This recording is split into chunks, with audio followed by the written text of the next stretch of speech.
আশুরা উপলক্ষে কি কি আমল করব? আশুরা উপলক্ষে সর্বপ্রথম এবং প্রধান আমল হলো রোজা রাখা।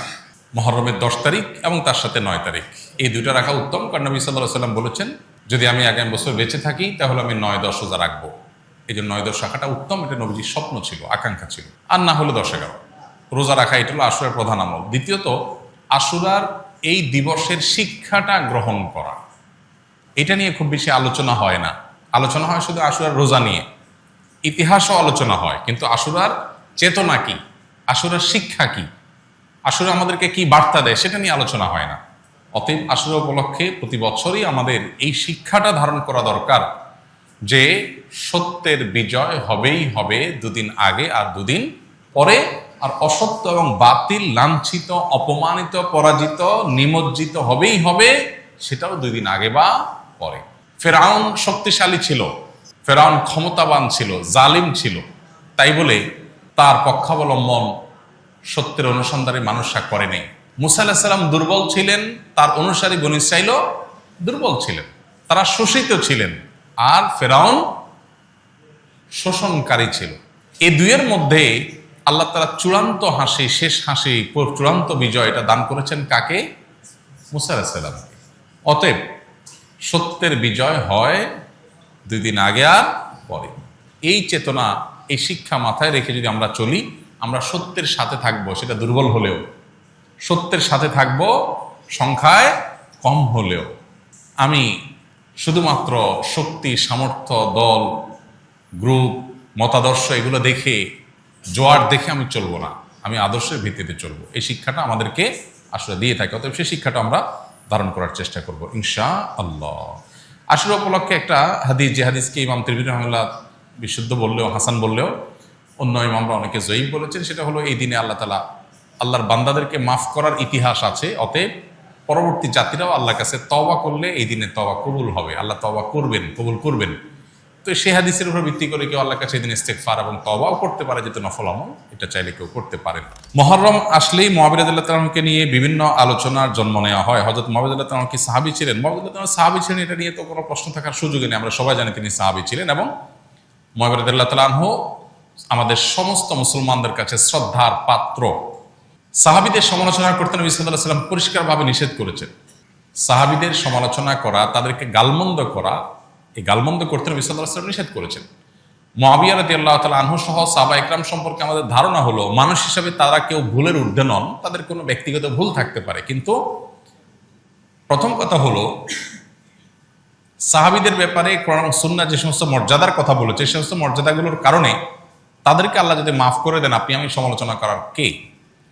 বদর যুদ্ধে অংশগ্রহণকারী সাহাবীদের সম্পর্কে নবী সাল্লাল্লাহু আলাইহি ওয়াসাল্লাম বলেছেন, সহিহ বুখারীতে আসছে, আমালু মা শি'তুম ক্বাদ গাফারাল্লাহু লাকুম, তোমরা যা খুশি করতে পারো, আল্লাহ তোমাদের মাফ করে দিয়েছেন। কত বড় কথা! অতএব সাহাবীদের গালমন্দ করা, নিন্দামন্দ করা জায়েজ নাই। হোসেন রাদিয়াল্লাহু তাআলা আনহুর যে কারবালা ঘটনায় নির্মমভাবে সপরিবারে শাহাদাত বরণ করেছেন, সেটার সাথে মুআবিয়া রাদিয়াল্লাহু তাআলা আনহুর কোনো দায় নেই। অহেতুক অনেকে সেটাকে জড়াবার চেষ্টা করেন।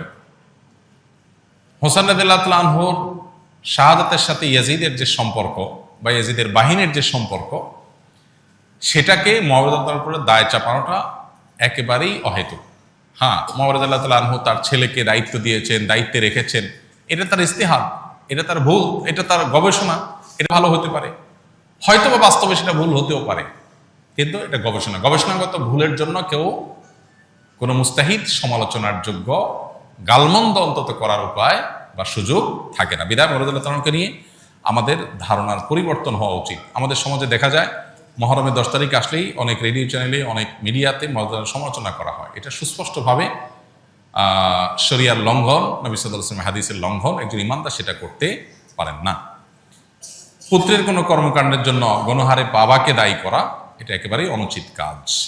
মুহররম মাস আসলেই হাই হুসেন বলে মিছিল করতে দেখা যায়, এগুলো কি শরীয়ত সম্মত? এগুলো সুস্পষ্ট বিদআত। মুহররম মাসের সাথে এই হাই হুসেন করার কোনো সম্পর্ক নাই। তাছাড়া হোসেন রাদিয়াল্লাহু তাআলা আনহুর মৃত্যুতে আমরা প্রত্যেকটা মানুষ ব্যথিত, এবং তার হত্যাকারীদেরকে আমরা ঘৃণা করি, কিন্তু এবং তাদের নির্মম শাস্তি আল্লাহর কাছ থেকে আমরা আশা করি, দোয়া করি।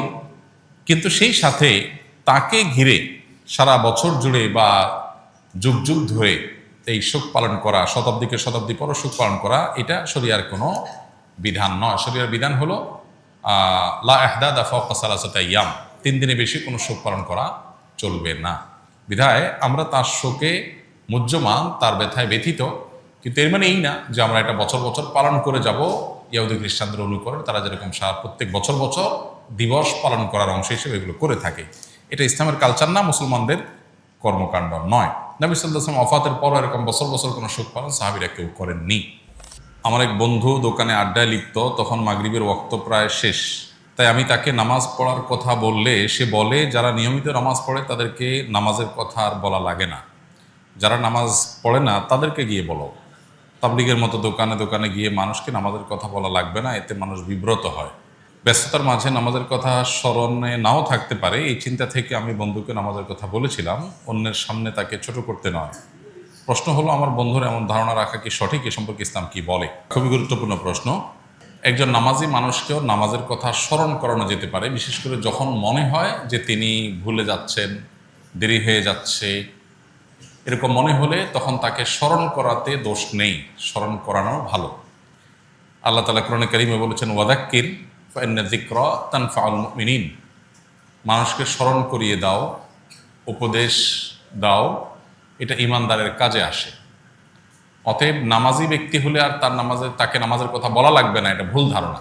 আমাদের সমাজে অনেকে মনে করেন যে মুসলমানদেরকে আবার কিসের দাওয়াত দিবে তো অমুসলমানদেরকে, এটাও ভুল ধারণা। মুসলমানকেও দাওয়াত দেওয়া যাবে, অমুসলমানকেও দাওয়াত দিতে হবে, এবং যিনি নামাজি মানুষ তাকেও স্মরণ করানোটা দোষের কিছু না, বরং ভালো। কিন্তু এখানে যিনি স্মরণ করাবেন বা দাওয়াত দিবেন বা উপদেশ দিবেন, তাকে বিচক্ষণ হতে হবে, দায়িত্বশীল হতে হবে, তার আচরণ হতে হবে খুবই মার্জিত এবং খুবই চৌকস। আজকাল আমরা অনেকেই ইসলাম প্রচারের কাজ করি, কিন্তু এর জন্য যতটুকু হিকমা, যতটুকু প্রজ্ঞা, যতটুকু বিচক্ষণতা থাকা প্রয়োজন, ততটুকু আমরা অনেকেই রপ্ত করতে পারিনি। ফলে দেখা যায় ইসলাম প্রচার করতে গিয়ে ইসলামের প্রতি আরো মানুষকে বীতশ্রদ্ধ করছি। এটা খুবই ভয়াবহ ব্যাপার। একজন মানুষ নিয়মিত নামাজ পড়েন, প্রতিদিন তাকে আপনি নামাজের জন্য কমন যে ডাক সেটা দেওয়া প্রয়োজনীয় কোনো কাজ না, স্মরণ করাতে পারেন, ভাই নামাজের সময় হয়ে গেছে, ভাই জামাতের সময় হয়েছে, স্মরণ করানোতে দোষ নেই। কিন্তু আপনি নিয়মতান্ত্রিকভাবে তাকে যদি নামাজের প্রতি আহ্বান করবেন, হ্যাঁ আমাদের নামাজ পড়া উচিত, কিন্তু নামাজ পড়াই অলরেডি, তাহলে উচিত আবার কেন বলবেন? তো স্মরণ করানো এক জিনিস, আর তাকে নামাজের প্রতি আহ্বান করা বা নামাজের দাওয়াত দেওয়া নিয়মিত, সেটা আরেক জিনিস।